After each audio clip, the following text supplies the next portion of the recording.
Coaching classes आणि colleges त्यांच्या विद्यार्थ्यांना पेन आणि कागदाचा वापर करून MIT CET परीक्षा देण्यासाठी अशा प्रकारे तयार करतात. पण तुम्हाला माहिती आहे का, MIT CET परीक्षा अशा प्रकारे घेतली जात नाही. ती संगणक आधारित स्वरूपात घेतली जाते.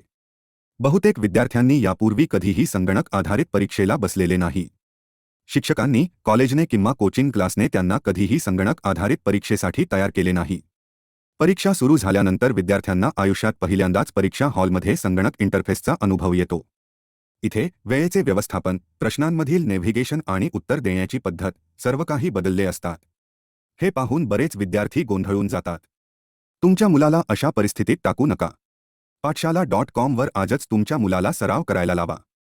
येथे मॉक टेस्ट्स वास्तविक परीक्षेप्रमाणेच संगणक आधारित स्वरूपात असतात. स्क्रीन, बटणे, वेळ आणि प्रश्न स्वरूप वास्तविक परीक्षेसारखेच असते. Mock test mobile phone, tablet आणि PCवर वापरता येतात. टेस्ट सबमिट केल्यानंतर त्वरित निकाल आणि रँक व सर्व प्रश्नांमध्ये तपशीलवार स्पष्टीकरणे आहेत. योग्य पद्धतीने सराव करा. आजच पाठशाला.com वर सुरुवात करा.